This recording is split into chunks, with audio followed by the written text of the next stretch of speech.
आज स्वामी दयानंद जी सरस्वती का उनकी 200वीं जन्म शताब्दी का वर्ष चालू है और इसी द्विशताब्दी महोत्सव में आप सभी यहाँ आए। मैं आप सभी का मन से हृदय से स्वागत करता हूँ, अभिनंदन करता हूँ।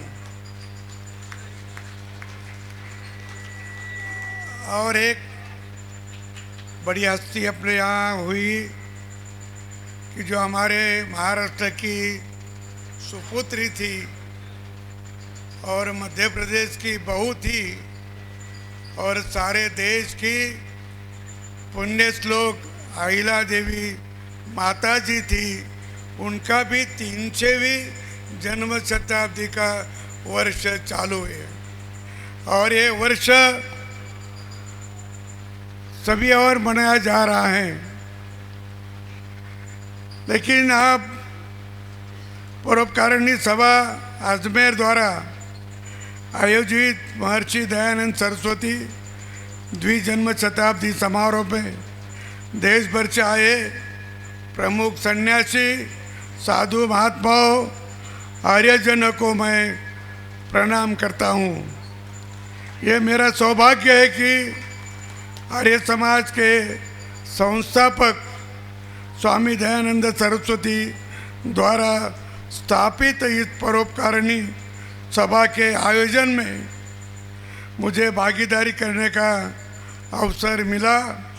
मैं इसके लिए संस्था के पदाधिकारी मनपूर्वक आभार व्यक्त करता हूँ।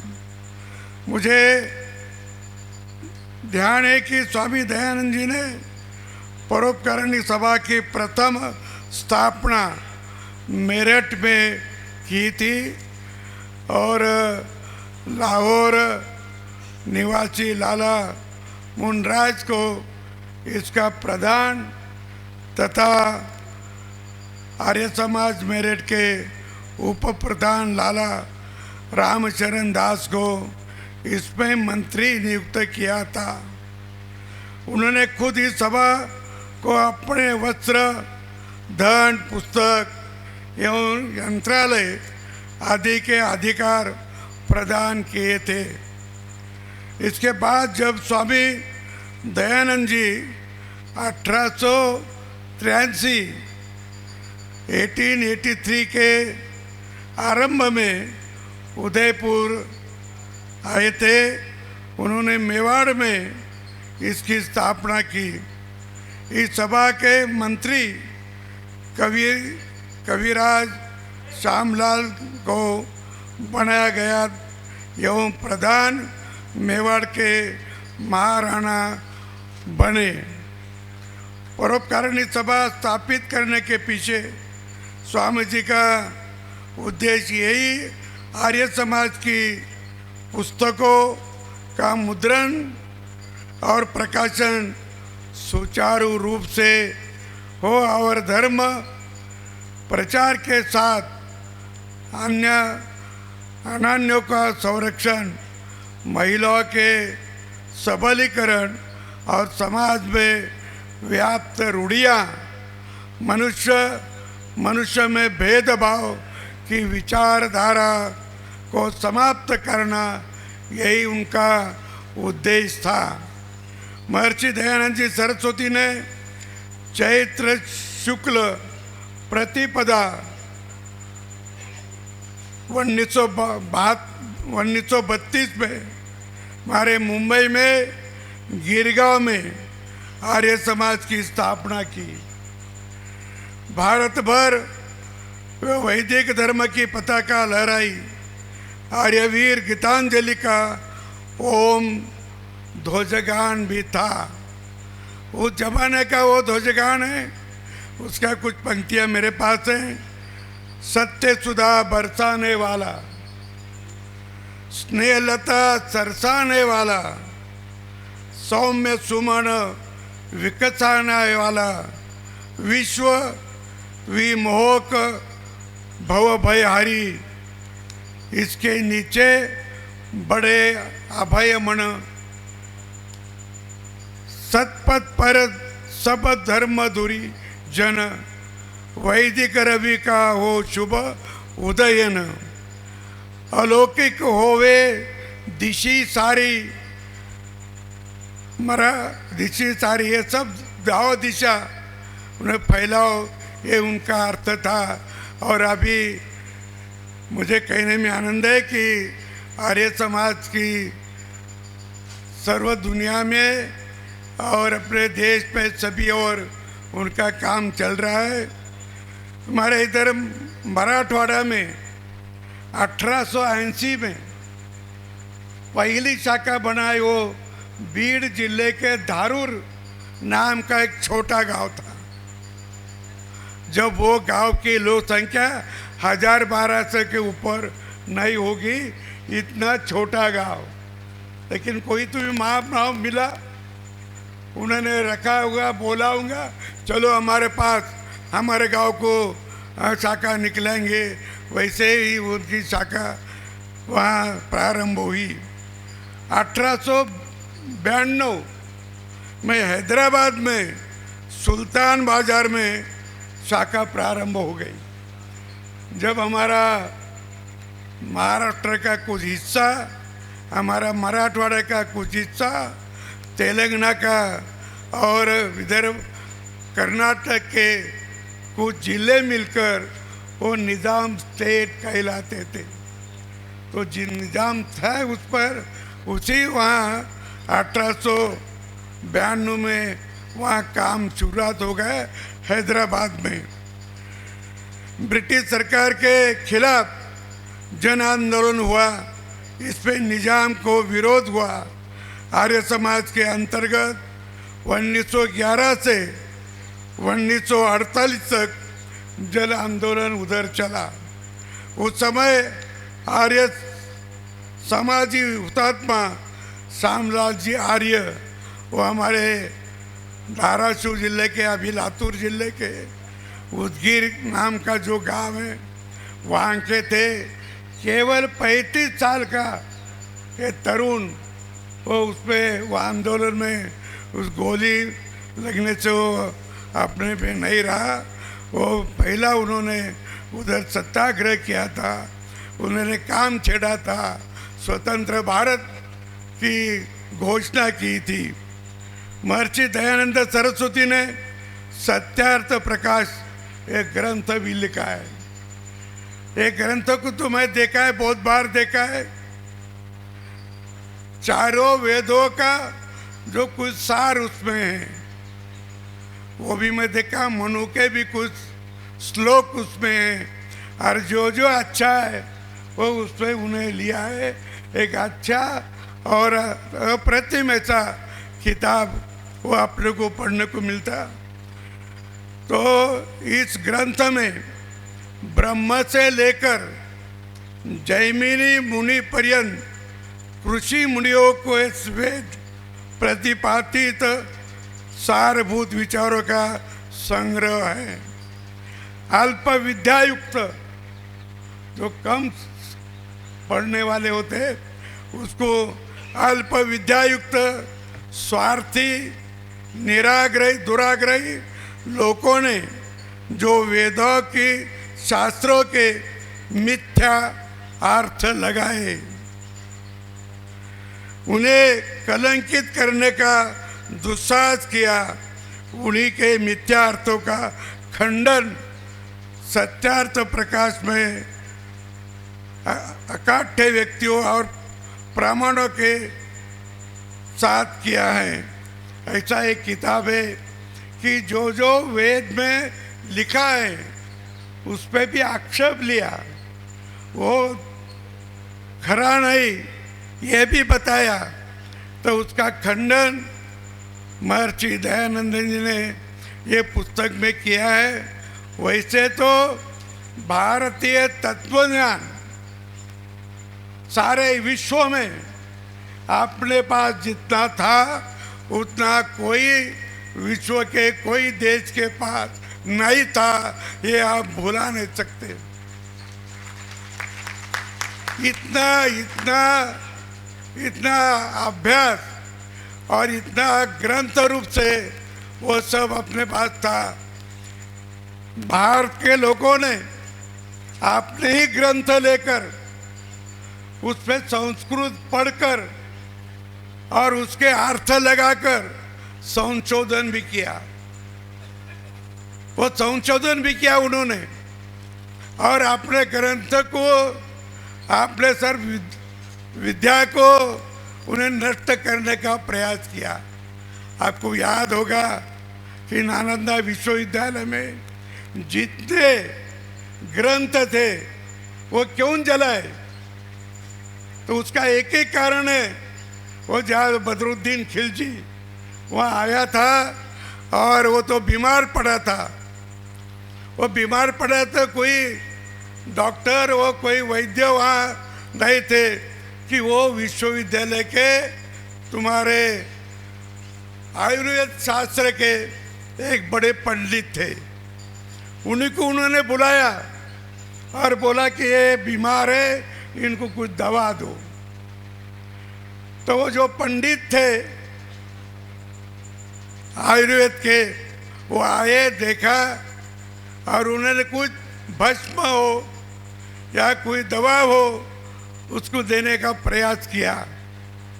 तो वो उन्होंने बोला, खिलजी ने, कि ये तो काफिर लोग है, इनकी दवा मैं नहीं लूंगा।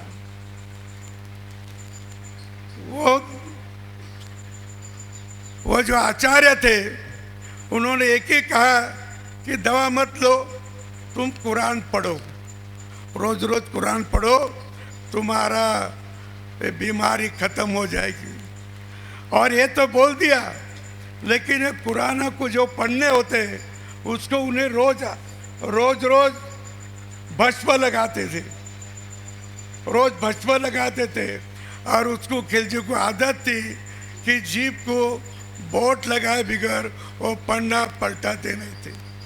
तो ऐसा करके करके उसके जीभ में वो भस्म उसके पेट में गया और वो बीमारी उसकी मुक्त हो गई।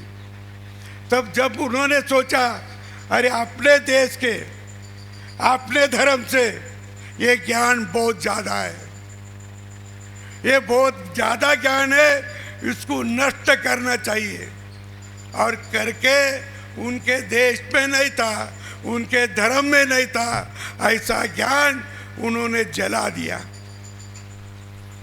3-4 महीने तक वो नालंदा विश्वविद्यालय जलते रहा, किताबें जलते रही। तो भी किताब तो गई, लेकिन अपने विद्वानों के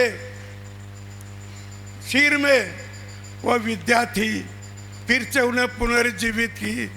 और अभी तो विश्वविद्यालय का उसका काम अच्छा चालू है, वो भी आप देखते होंगे।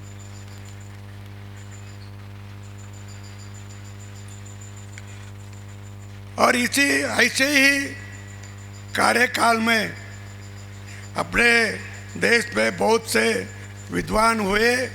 उन्होंने अपना धर्म, अपनी संस्कृति, अपनी परंपरा जीवित रखी। थोड़े तिड़के दिन नहीं, 800 साल से ज़्यादा विरोधक आए, वो बाहर से लोग आए और अपना धर्म, अपना देव, अपने सब ईश्वर के जो जो मंदिर है वो नष्ट करने में लगे। क्यों?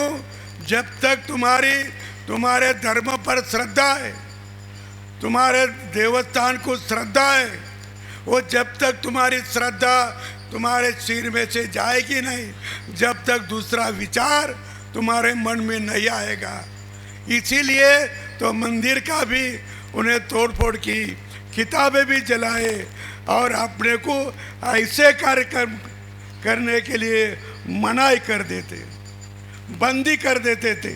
लेकिन उसमें भी इतना होकर भी हमारे कुछ महापुरुषों ने, कुछ आचार्यों ने, कुछ कीर्तनकारों ने, कुछ प्रवचनकारों ने थोड़े थोड़े जगह पे वो थोड़े थोड़े आदमी के सामने अपनी संस्कृति और अपना धर्म हाँ वहाँ से अपना चालू रखा है और उसमें से आज अपन ये दिन देखते हैं।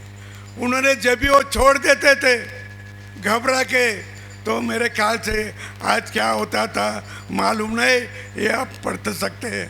स्वामी दयानंद जी सरस्वती का जन्म शताब्दी द्विजन्म शताब्दी को 200 वर्ष हो रहे विश्व भर में। इस संबंध में कार्यक्रम हो रहे। राजस्थान की धरती तो उनकी कर्मभूमि रही है।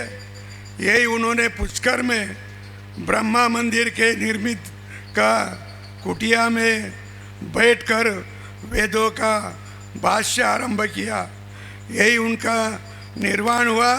मैं चाहता हूँ ये जो 200वीं जयंती का उनका स्मरणोत्सव मनाया जा रहा है, उनकी सार्थकता उनमें हो कि हम उनके चिंतक के आलोक में आधुनिक ज्ञान और आगे बढ़ाएंगे। महर्षि दयानंद सरस्वती युग पुरुष थे। राष्ट्र के रूढ़ियों और कुरूपतियों के निकाल कर आदर्श जीवन मूल्यों के जरिए आगे बढ़ने का सबसे पहले देश में शंखनाद उन्होंने ही किया था। महर्षि दयानंद जी ने भारत को अज्ञानता और अंधविश्वास की बेड़ियों से भी मुक्त कराया और उसी समय और लोगों ने भी जो अंदर उड़िया हैं, जो अपनी अंधश्रद्धा है उसको छेद देकर वो बंद करने की कोशिश की है। और सरस्वती जी का ये बड़ा काम भी हुआ है। हमारे उधर भी जब तुकाराम जी महाराज अपने नाम सुना होगा, उन्होंने भी इससे बहुत कठिन शब्दों में उनका उच्चार किया था। लोग सपन देखते हैं, लोग नवस करते हैं, नवस ही बोलते हिंदी में कि मुझे पुत्र हो जाए, हम आपको कुछ काम करेंगे वगैरह वगैरह, उसको नवस बोलते हैं हमारे उधर। तो उन्होंने तुकाराम महाराज ने बोला नवसा साये पुत्र होती तो क्यों करना पड़ता पति। नवस से पुत्र होते तो पति करने की जरूरत क्या है, ऐसा उन्होंने भी लिखा है, बोला है।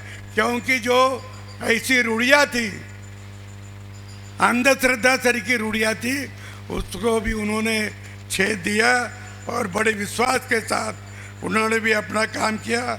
महर्षि दयानंद जी सरस्वती ने भारतीय राष्ट्रवाद के पुनर्स्थान के साथ आज़ादी का आंदोलन भी छेड़ा था। अपनी पुस्तक सत्यार्थ प्रकाश में वह परमात्मा से अपने देश की स्वाधीनता की ही याचना करते हैं। उनका मानना था स्वराज्य की अपेक्षा स्वराज्य कई अधिक विरणीय तथा श्रेष्ठ हैं।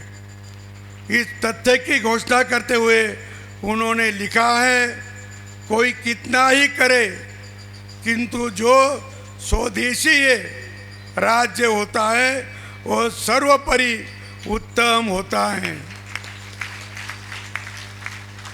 उनका ये भी मानना था कि जब तक राष्ट्र के स्वाभिमान, स्वदेश के गौरव और अस्मिता को जागरूक नहीं किया जाएगा, तब तक हमारी कठिनाइयाँ का समाधान भी नहीं निकलेगा। ये बहुत महत्वपूर्ण कि महर्षि दयानंद जी ने अपने उपदेशों में स्वदेशी के गौरव की स्थापित किया है। उन्होंने स्वभाषा के प्रयोग पर बल दिया। स्वयं के आचरण द्वारा सत्याग्रह के मार्ग को प्रशस्त किया और स्वधर्म एवं स्व संस्कृति पर गर्व करने की राष्ट्र को राह दिखाई। उन्होंने भेदभाव, उच्च नीचता, छुआछूत ऐसी जो सामाजिक बुराइयां के खिलाफ सख्त अभियान चलाया। महिला शिक्षा का अभियान उन्होंने देश भर में प्रारंभ किया।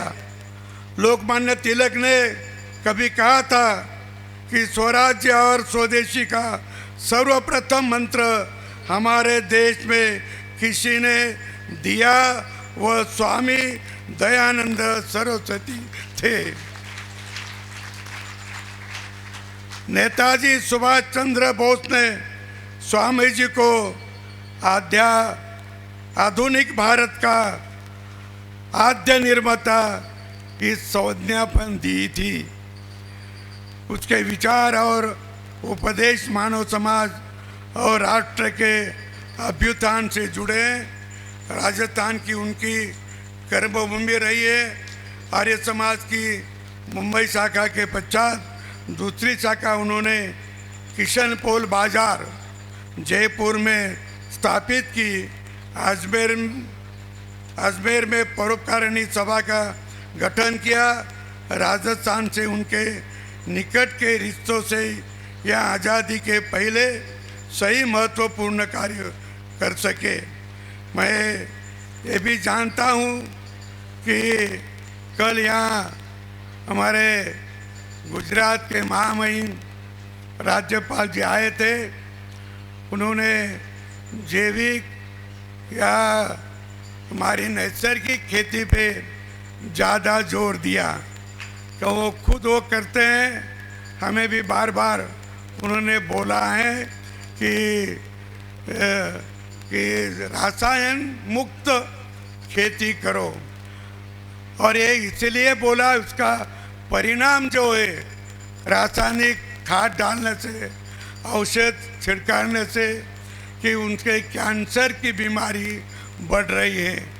मुझे एक कैंसर के जो अभ्यासक है और खुद डॉक्टर भी है, उन्होंने बताया कि भारत में कई दिनों के बाद 8 लोगों में एक आदमी कैंसर युक्त होगा। इतना कैंसर से वो देश प्रभावित हो रहा है। तो इसी के कारण क्या है, तो रासायनिक खाद और जो दवाएं हैं वो अपने पेट में जा रही, अपने खाने के उसमें जा रही। सब्जी हो, अनाज हो, अभी सभी के ऊपर वो रासायनिक खाद का और दवा का प्रभाव होता है। यही जागृति उन्होंने करी है। तो उससे ही अपने को निपटारा करना होगा और प्रायोगिक खेती करना होगी। और इससे छुटकारा पाना बहुत आसान है। तो भी सभी लोगों ने प्रयास किया तो भी हो सकता है। तो अभी हमारे मुनि जी ने कहा है कि इनके यहाँ गौशाला है, 50 गाय है। मुझे मिले थे इसके पहले, जब मैं बोला था कि आज के दिन मैं बोला था कि गवर्नमेंट तो राजस्थान में जितने गौशाला हैं उतने को 44 रुपीज़ एक गाय को चारा खिलाने को देती है। और जो बच्चा होता है उसको भी 22 रुपये देती है। ऐसा राजस्थान के सभी गौशाला में वो पेमेंट करती है। 1100 करोड़ का वो भुगतान करती है। तो अपने को वो भी आप चाहे तो, और उन्होंने बताए होंगे, आपने मांगा भी होगा, लेकिन छोटी जगह कम गाया, इसके लिए चाहे तो उन्होंने दिया नहीं होगा। लेकिन आप कोशिश करने में कोई हरकत नहीं। मैं भी आपके विचार से सहमत हूँ और आपको वो कैसी इस पे नियम में बैठेंगे वो अपन देखता हूँ। दूसरी बात है कि आप यहाँ गुरुकुल चलाते हैं। अतः बहुत सारे गुरुकुल तो होते हैं, और गुरुकुल की व्यवस्था जो है अपने देश में कई हजारों साल की परंपरा है। अंग्रेज जब यहाँ आए थे उन्होंने लिख कर रखा है अंग्रेजों ने कि इंग्लैंड से भी ज़्यादा भारत में गुरुकुल की व्यवस्था ज़्यादा है, वो उन्होंने लिखा है। और अंग्रेज ने अपने राज किया है, पर जो पहली बार अंग्रेज यहाँ आए तो सूती के कपड़े तो नहीं पहनते थे, लोकर के कपड़े पहनते थे। तो यहाँ आके हमारा पराठी का जो पेड़ है, पराठी का कपास निकालते, वो देखा उन्होंने और आश्चर्य व्यक्त किया कि भारत के लोग बहुत विद्वान हैं। वो पेड़ से लोकर निकालते, कपास को लोकर बोलती हूँ, पेड़ से निकालते, पेड़ से। इतने वो होशियार है। उसी तक उनको कपास का कपड़ा मालूम नहीं था। जब अपने यहाँ वो राज करने लगे तो यहाँ से रेले और एक जहाज भर के वो कपास लेते जाते, कपड़ा लेके जाते थे। ये भी अपने पास इतिहास है। और परोपकारी सभा अजमेर ने ये जो आयोजन किया है वो बहुत महत्वपूर्ण है। मैं समझता हूँ इसके जरिए हम स्वामी दयानंद सरस्वती की शिक्षाओं और उनके आदर्शों को आलोक में विकसित भारत की ओर तेज से आगे बढ़ सकेंगे। और अपना सभी का, अपने देश में अनेक धर्म हैं, अनेक पंथ है और अपनी पूजा अर्चा भी अलग अलग है। किसी को दिक्कत नहीं, तुम कौन से पद्धति से भी पूजा अर्चा करो, लेकिन तुम्हारा ध्येय जो है, सभी लोगों का ध्येय लक्ष्य एक ही होना चाहिए, वो भारत माता की जय, भारत माता की जय, यही अपना सभी का लक्ष्य हो। और मुनि जी को मैं आश्वस्त करता हूँ कि आपने जो मांगे वो गवर्नमेंट से ज़रूर अपन दोहराएंगे, उनसे बात करेंगे, और आपको कुछ मदद चाहिए तो उसका भी मैं योजना करूँगा, गवर्नमेंट से भी बोलूँगा। इसी के साथ मैं मेरा भाषण समाप्त करता हूँ। धन्यवाद। जय भारत, जय राजस्थान।